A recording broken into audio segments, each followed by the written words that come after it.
I want a sticker. I'll do anything for a free T-shirt or a sticker on my helmet, right?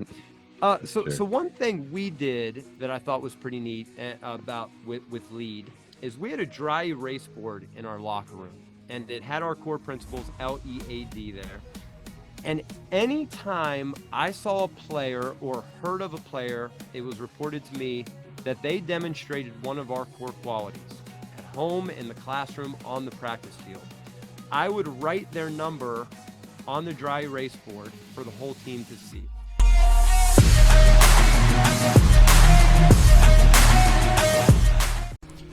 Thank you for tuning in. Thank you for listening. And whether you've tuned in to elevate your mindset, your game, or just your day, you are in the right place.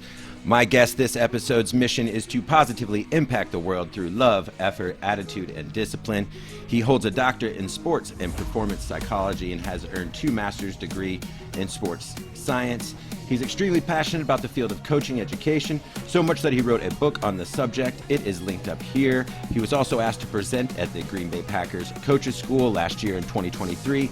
He serves as a fellow Positive Coaching Alliance trainer with me, as well as a coach developer for USA Hockey, a public school teacher, college professor, as well as he has served as a football coach for the past 15 years. His professional experience includes time spent with the Cleveland Cavaliers, Cleveland Indians, University of Akron Athletic Department, and the Walt Disney Company. Welcome to the Elevate podcast, my friend Levi Nelson.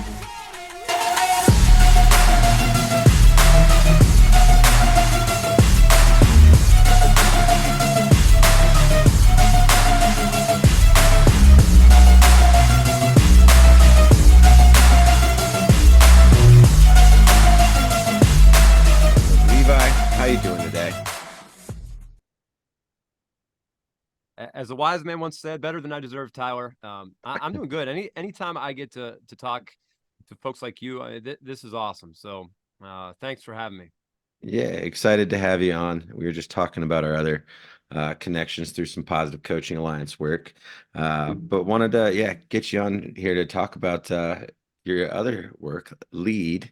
2 of the things in there, 2 of my core values. So first, before we do get Which into one? that, Which ones, um, if you don't mind me asking? love and discipline. Okay, so the on the end pieces, right? The bookends, love and discipline. Why would you say those 2 words? Um, those are just, I think, the 2 of the 4 that I've kind of come to my core values too. So when Yeah, I came sure. across them in your thing, so obviously they jump out because they're things that I try to focus on, and put forth as a way to lead, I guess. Uh, and so before we get more into that, give our listeners a little bit of background on yourself and how you got into the work that you do, and tell them what you do and Sure. what led to the book. Yeah, so I guess the quick elevator speech is I've been pretty much in high school coaching for the last 15 years or so. Started out in Ohio and became a head coach there at a couple different schools. Moved here to Wisconsin 2020. So high school teacher, coach, but I'm also one of those people that I like to have a lot of pots on the burner, so to speak. So, and I looking back, I think I probably got this from my mom. She always had several kind of part-time jobs at the same time. I don't ever really remember her resting at home. It was kind of always on the go, and I think some of that rubbed off on me. So throughout the years, I've had a lot of different cool opportunities. Right now, like we talked about before we started recording, my work with the Positive Coaching Alliance as a certified trainer is my favorite thing that I get to do. I still can't believe they pay me to do that. It's just it's it's something that I really enjoy doing. I feel like I'm making a difference when I do it, and so love my work with PCA, and then started with USA Hockey, college professor, and so Right. the list goes on and on. But yeah, so high school coaching and teaching for the last 15 years. Yeah. I know you mentioned the middle school age group, which my mom spent some time at, which I always find God bless her. yeah, and yourself, I think, yeah, age group that takes a unique skill set, especially when you're trying to develop other skills and teamwork and those kind of things for sure. It's amazing. Right now, I'm teaching middle school, so first time in since in a long time that I went from high school to middle school. And my day, like I'll have eighth graders, and then I go right into like kindergarten, and then like fifth Mm, grade, and just it's amazing to just see the whole um I guess how kids develop in their age group just in a span of snap your fingers. And so yeah, it's been an interesting year and a lot of fun for sure. yeah. We'll talk a little bit about the book. Lead us into that, and what made you want to share that message? So, and this is a really cool opportunity for me, Tyler, to be on this podcast. I remember, and I don't know if this speaks to my age or whatnot, but I remember someone sitting me down. I think pre-pandemic, but kind of showing me this platform of podcasting and what it was and how you could get all these voices in your head, just coming to your phone. And I thought this was amazing, and kind of very quickly jumped down the rabbit hole of all of these amazing podcasts out there. And I know one that I jumped into or searched for right away was John Gordon Mm, and what he was doing with the Positive yeah. University. And on that podcast, I believe he talked about his Power of Positive Summit, right? And he had all these amazing people coming to you virtually, and you could hear from all these Yeah. people. And I remember, I think that first day, I don't know if they were on the first call or what, but two of the people that I was like, I want to be that guy when I grow up. There were two guys. One was Yogi Roth, and one was Justin Sua. Mm, And just because I'm a persistent guy, I don't know what others would say about me, but I've had the opportunity to speak to both of those yeah. individuals. And I remember kind of talking with Justin Sewell. And for those of you who don't know Justin, he has a daily podcast called Increase Your Impact. I play it for my health classes every day.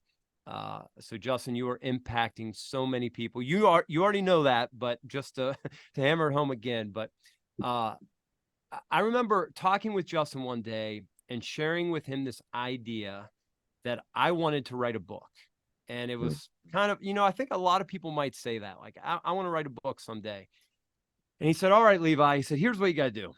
He said, you've got to start a blog, he said, and write something every day, publish it out to the interwebs, right? And put it out there. He said, that's how I started. And to be honest, and this is Justin speaking, but he said, I think maybe four people read my blog for the first 6 months, and they were my mom and my grandma and my yeah. aunt.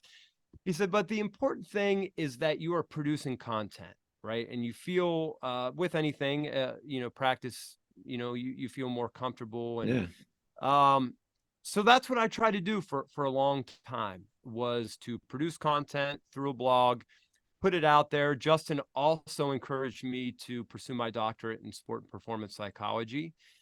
So with that, as anyone who has earned a doctorate, there is a lot of writing Hmm. involved, right? Hmm. So um, I began really writing about my past. At that time, I believe it was about 10 years of head coaching experience, writing about these things. And it all comes back. The reason I mentioned Yogi's name is Yogi wrote a book with Pete Carroll. Yeah. The book is called Win Forever, and it's a book that really changed my life. And the reason it was so important to me is I remember being in grad school. I got a master's in coaching. And to me, this was the most exciting education ever. I'm studying all these expert leaders, right? And talking about sport and how to get the best out of people, how to make an impact. And the final project was to come up with your own coaching philosophy, Mm. right? And was so excited, locked myself in the library, and I'm going through all my books and come out with this big presentation. And I'm citing, Tony Dungy and John Wooden and Joe Ehrman and Lou Holtz, Vince Lombardi, Jim Tressel, all of my influences. And I remember a professor of mine who I admire, just kind of polite, going to read this or remember it. He said, when you are coaching with a parent, and he said, actually, let me give you this book. And he gave me the Win Forever book by Yogi Roth and Pete Carroll. And they put in that book, you've got to have a coaching philosophy of 25 words or less. Mm-hmm. So you've got that elevator speech. And the first time I tried it, I could not really believe how many or how few 25 words actually is, right? You start writing down your beliefs, you're like, oh my gosh, I got to cut so much down and really be precise with that. And I kind of got stuck with you, to be honest, Tyler. I said, wow, this is pretty tough, and I'm going to put a pin in it, and I'm going to continue coaching. And one day, and I describe this as the light bulb moment where it all kind of came together. A girl I was dating at the time, her brother played high school football, and they had a first-year head coach. And he goes to that first meeting with the head coach. And for any coach on here, you know what that team meeting's like, right? When you're in front of your team for the first time and you're sharing these things. And this coach gave every athlete a piece of paper. And on the paper had the word pain, Pain. And underneath the letters, it said purpose, accountability, integrity, and never quit. And to me, I said, that's it. That is how you can condense your coaching philosophy into into just a few things. And I went through and started doing an exercise for myself. At the time, I had been a college professor at the University of Akron, teaching some classes called Intro to Coaching, coaching football. And in these classes, we talked about, hey, who's the best coach you've ever had? Right? Who's the best boss you've ever had? And let's talk about that. Let's talk about who your biggest influences have been in your personal life. Let's talk about who your favorite coaches are, right? And what they stand for. So I started kind of going through the same exercises that I gave as a professor. And I came up with all of these characteristics that were really important to me. And Tyler, you nailed it at the top of the podcast. You said love was one of your core values. And I said, hey, it kind of bookends the acronym of LEAD. For me, it was so important that love came first in this acronym I was going to create, because I believe that love is the greatest motivator out there. I just think about the people in my life who would lay on the railroad tracks for me, right? And I think about the people that I would lay on the railroad tracks for. And those are all relationships founded in love. And I think about the greatest leaders of all time.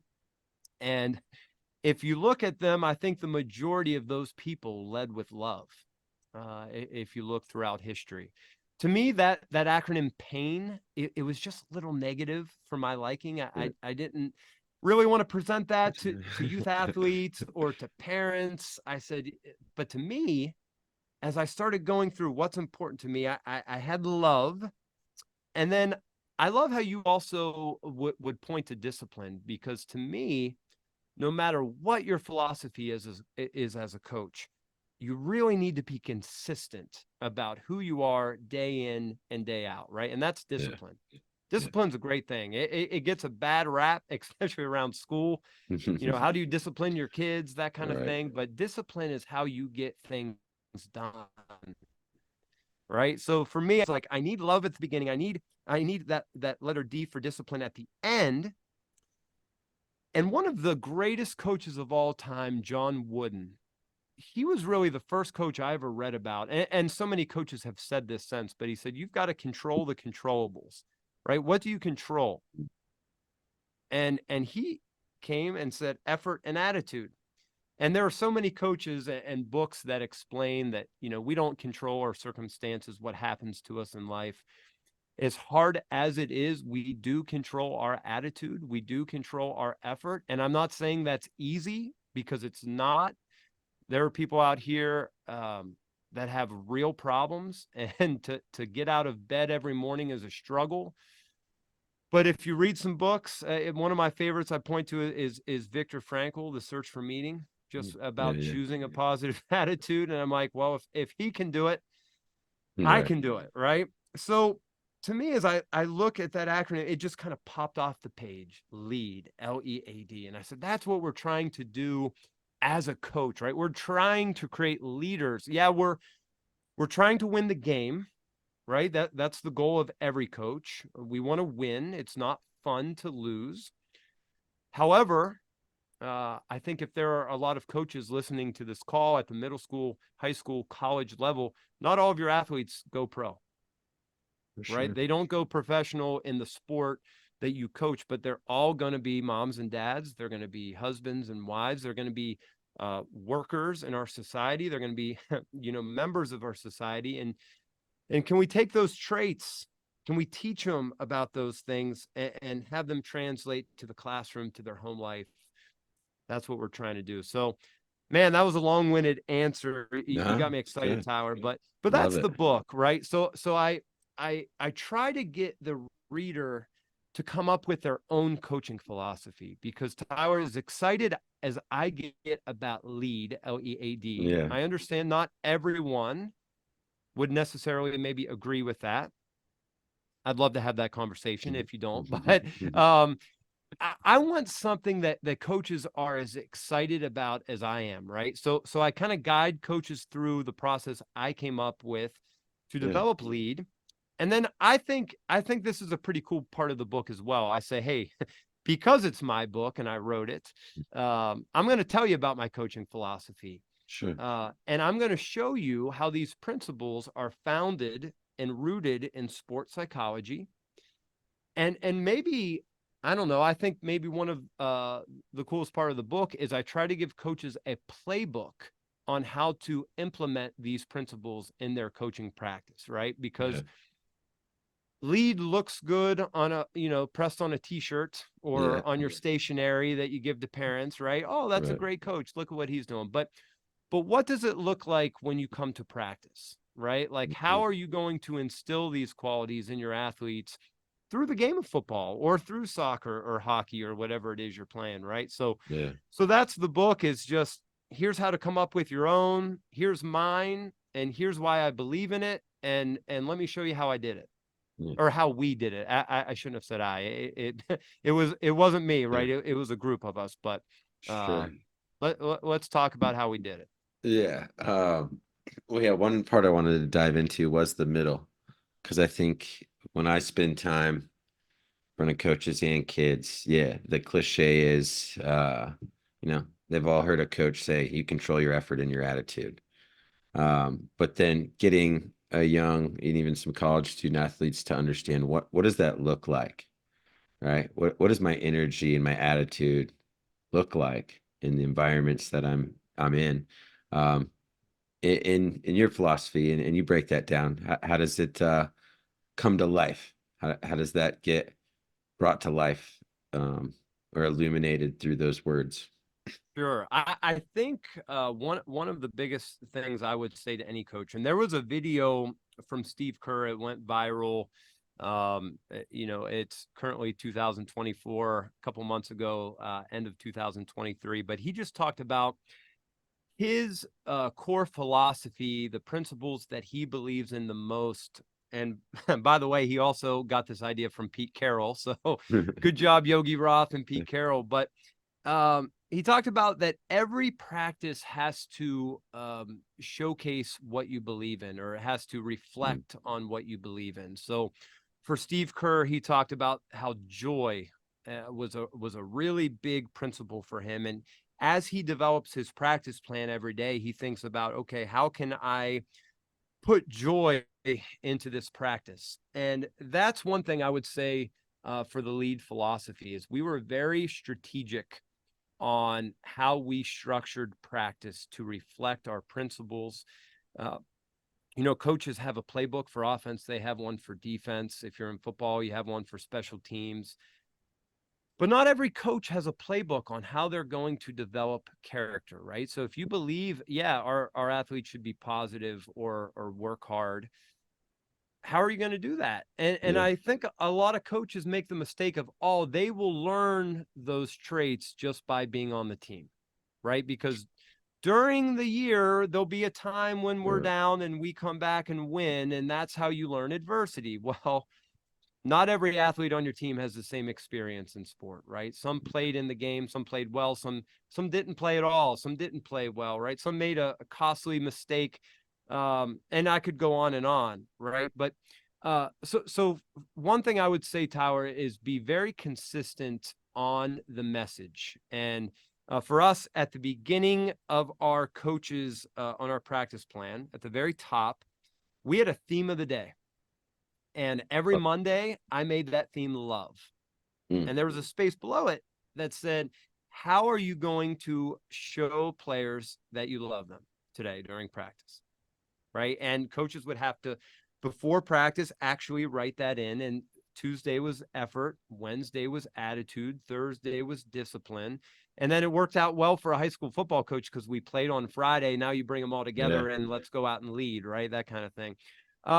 But so I think every coach on my staff would have a different answer on this is how I try to instill a little effort in practice today, right? Yeah. If you got young coaches, they're racing kids from drill to drill, or even with the love thing, it's spending that extra time, right? How do you spell love? Time. So after practice, it's working with them a little bit one-on-one, or sending a text later that day of, hey, Tyler, I know today wasn't your best day. All right, but keep working at it, man. Because one of these days you're going to be a starting player on this team. Okay. And we're going to need you.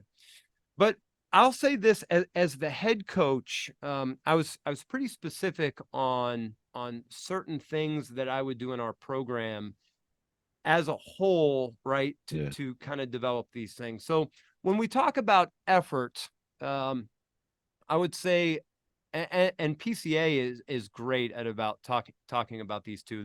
PCA would say, what kind of awards do you give in your program, right? A lot of schools will give the MVP at the end of the season. Or you give, as a football coach, a lot of teams, Tyler, will give the helmet stickers for Yeah. making a Yeah. good play, right? High school Yep. kids, even college kids love that. Yep. I want a sticker. I'll do anything for a free t-shirt or a sticker on my helmet, right? So Sure. so one thing we did that I thought was pretty neat about with lead is we had a dry erase board in our locker room, and it had our core principles, LEAD, there. And anytime I saw a player or heard of a player, it was reported to me that they demonstrated one of our core qualities at home, in the classroom, on the practice field. I would write their number on the dry erase board for the whole team to see. So, Tyler, imagine coming into practice and you see 86, just 86 on the dry erase board. And above it, it says love, effort, attitude, discipline. Right before practice, I would say, hey, everybody, I want to recognize Tyler today. I got an email from Tyler's math teacher that said he retook that test, took his grade, all the way up to a B minus. Hey, everybody, give it up for Tyler, Yeah. right? And that's what I would give helmet stickers for, right? It wasn't about scoring touchdowns or how many tackles you made in interception, but it was about those principles. And it was pretty neat. One day I was looking around the practice field and I saw a player on our team. He was easily the last guy in the game. Just not a football player, but he wanted to be on the team, had a great attitude, worked hard in school, all of those. And I think he had as many helmet stickers as the guys who went out and played on Friday night. That's awesome. But what was neat, and coaches who do this will see that, when you award those things and players know that you appreciate them and reward them for it, they're going to keep doing them. Right. Yeah. So at times we would have a locker room full of players sweeping the locker room after the game. right? They want to make it easier on the custodians when they come in, or, because they want a helmet sticker at first. We had a middle school player this year. I couldn't believe it. During a football game, I make it a point after the game for our players to go up and thank the officials, right? You always, good game, good game, good game, good game. And then the officials run to their car, and we would always kind of run in front and say, hey, thank you for officiating the game. But one game, I had a kid look up at the woman holding the first down marker. And he said, hey, I just want to thank you for holding the sticks today. Appreciate it. We couldn't play if you didn't do this. This from a 12-year-old kid. And I'm saying that's what it's about. So when you're constant with the message, PCA also has, talks about different sorts of awards. Tyler, I went to a high school basketball camp when I was in middle school. And the only reason I went is our next door neighbor was the head basketball coach. Okay. Small town USA, right? 5,000 people. My next door neighbor was also my best friend. So he had a son my age too. But I went to basketball camp, and I was the worst player there. The worst player. I ask anyone in attendance. I was the worst kid at basketball camp. And they gave awards for free throw competition. I think it was a 3-on-3 tournament, but a lot of skills and drills. I had no chance at any of them. And I didn't really care. I didn't really try. By the way, that's a little bit of sports psychology and self-determination theory and all those things. But there was one award that, I'm not even joking, I would I think I would lay in bed at my night for weeks and dream about winning the Mr. Hustle Award. They gave this one award at camp every year to the camper who gave the most, demonstrated the most hustle. And I said, that could be me. I might not be able to dribble behind my back or do some of the things other guys can do, but I can outwork you, right? I can dive for loose balls and do all those things. And I worked my butt off at that camp because they had one award that emphasized something I believed I was good at, right? And I think that's what we need to do as coaches, is if we want to talk about how we desire effort from our players, then we had better find ways to show players, right, that we appreciate effort and we're going to reward it, whether it's a Mr. Hustle Award or whatnot. And truth be told, Tyler, I did not win the Mr. Hustle. So I want to go on record and say I was not the winner. But what's kind of neat is the guy who did win. I remember his name. His name was Adam Miser. And this was when we were in like 5th grade or whatnot. Fast forward to our senior years, and the captains of the football team were Adam Miser and Levi Nelson, right? Like we were. So it turns out like the coaches said, yeah, that kid's giving effort. And then for me, I said, I'm going to do everything Adam does because he's showing coaches. So it's one of those things that even if you don't win the Mr. Hustle Award, you say, well, I want to be like Tyler, right? I want to do what he's doing because that's I want to win that award next time, right? And then pretty soon you've got this environment where effort is the cool thing to do, right? So in the book, we go through different ways, different strategies for effort and how to be positive and all those things. So take a look at the book and hopefully that would help some coaches. Love it. We'll have it linked up here, and we'll go back to the guys you mentioned earlier. Yogi, I think he was like definitely an early podcast guest we had. Fantastic human being. I wish he'd actually get into more working with athletes. He gets into so much broadcasting and his own art and documentary journey stuff, but he's a wonderful storyteller and does a phenomenal job. I don't know I guess what he's going to do without the Pac-12 now. But Yogi will find something amazing. But then Justin Sua, dude, definitely check out the Increase Your Impact podcast that Levi mentioned. Had Justin on here as well. Um, are there other people that kind of surface that have been kind of good influences on your coaching, or also kind of, I know you mentioned a lot of great coaches earlier in kind of shaping philosophy and examples, but any other kind of minds Yeah. that So in the book too, I wanted to do this, and this is an ever growing list, right? But I did put here, and I limited it to only 25, but I said here are, I think, are 25 books that influenced this lead philosophy. So I go through and just so many, right? So sure, many different, and then I also put podcasts in there. These are some of the main podcasts that have influenced my philosophy, but um, maybe, and I'm just thinking out loud here as I go through, because again, so many amazing coaches that you read about or listen to, but I think it really kind of stems back to maybe those people were the voices in my ears now that I'm a little bit older, who have just kind of um, you know revisited those influences I had growing up, mm, right? yeah, And some of the best bosses that I had, as I entered the workforce.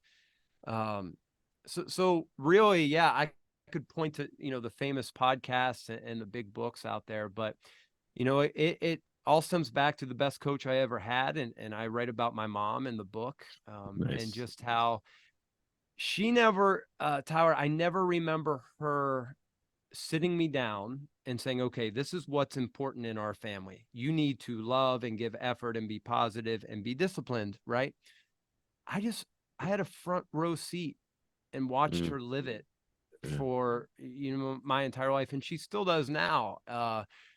So I think sometimes as you get older and you mature and you hear some of these other people preaching the same messages that your mom did, or that your mhm, pastor, Dale yeah, Saylor did, or that this professor Mike Duve that I talked about, or a boss that I had named Chad Garrity when I was at Akron. You just think about these amazing people that have been in your life that um, it's almost like that, the movie Mr. Holland's Opus. Not everyone gets a huge ceremony at the end of it. Some people, just do these amazing things for people, and they live their day. There's a PCA guy and a USA hockey guy right now, Andy Shriver, who just, these people just continue to invest in me, right? And it's like, you're gracious and you're thankful. Pam Harris, another PCA trainer, but just so many people that don't have a podcast, right? And yeah. they're just amazing human beings. So I guess if people are listening to this call, know that you can be that for someone else, right?